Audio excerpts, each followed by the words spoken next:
Hi, my name is Margaret McEwen, and I am the owner of Superfine Canine Dog Training. I'm here to present the next activity for your Camp Embark experience. Today's topic is going to be weight with distractions. Now, weight is, in my opinion, one of the most useful skills for a dog to have. It's a safety issue, it's a convenience issue, and it can be used in so many ways. Let's talk about the difference between stay and wait. Now, I teach those as two different commands. Stay means I'm going to put you in a place, I'm going to put you in a position, and you need to stay in that place, in that position until I come back and release you with an okay release. Wait means stop your forward motion and await further instruction. So with wait, I'm either going to release my dog to continue moving forward, or I may return to my dog and release them from where I left them. For this activity, your dog should already understand the wait command and also know what a release from a command is. As mentioned previously, I use the okay release to let my dog know exercise is finished, you're done having to wait, you're done having to do whatever the last command was. You should start with something very minor as a distraction, like can you walk away from your dog? Can you put your dog in a wait and turn your back and walk away and return to them? There'll be some videos to help you with this. The next thing you want to do is you want to teach your dog to wait for something more enticing. In the videos you'll see I'm using a tennis ball, which happens to be the dog in the video's favorite thing ever. When you're working through the different examples that you're going to see, don't move on to the next level of difficulty until your dog fully understands the current level of difficulty.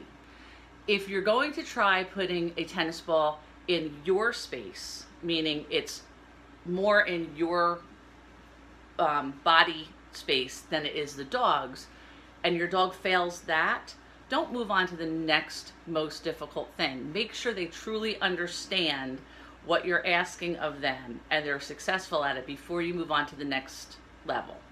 Some of you may have a wait to an extent in that maybe you ask your dog to wait for their food.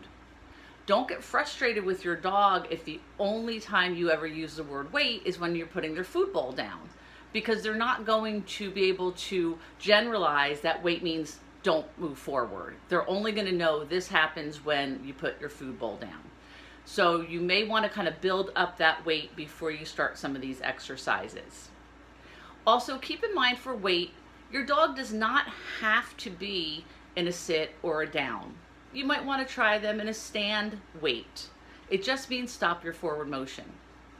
So the videos I'm going to show you are ways to build up to something more enticing. So for example, if I want my dog to wait when a bicycle's going by, I need to start with something a little less distracting than a bicycle. So I use the example, I can't get my dog to not chase a bike if I can't get them to not chase a tennis ball. The first step is to see if your dog can handle a minor distraction like you walking away and coming back.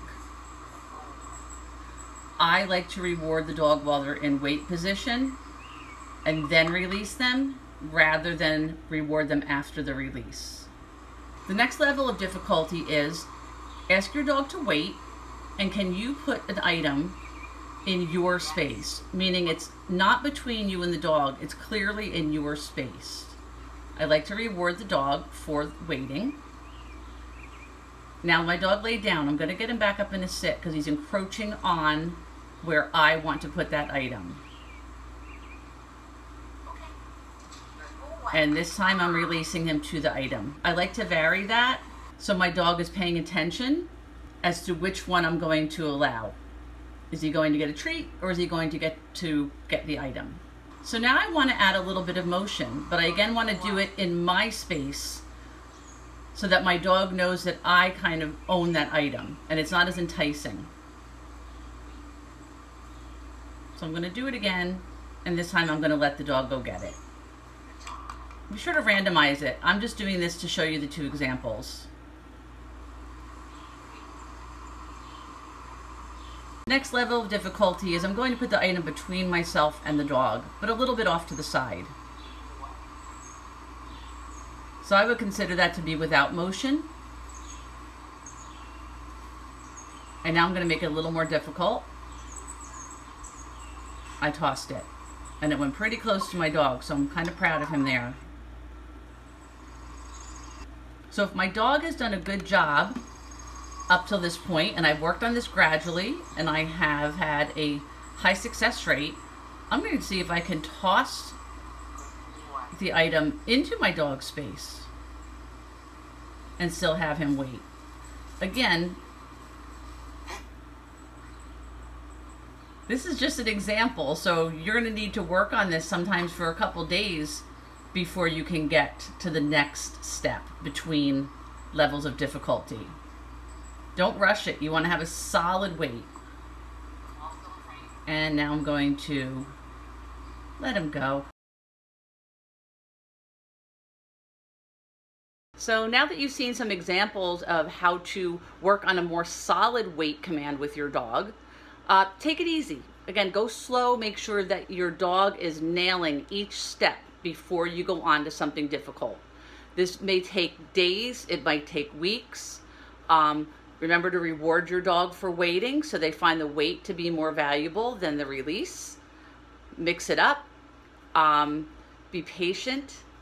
And I'd love to hear how it's going for you. Again, my name is Margaret McEwen, and I'm the owner of Superfine Canine Dog Training. I can be reached at superfinecanine@gmail.com, or you can also visit my Facebook page, which is Superfine Canine Dog Training. Enjoy the rest of your time at Camp Embark.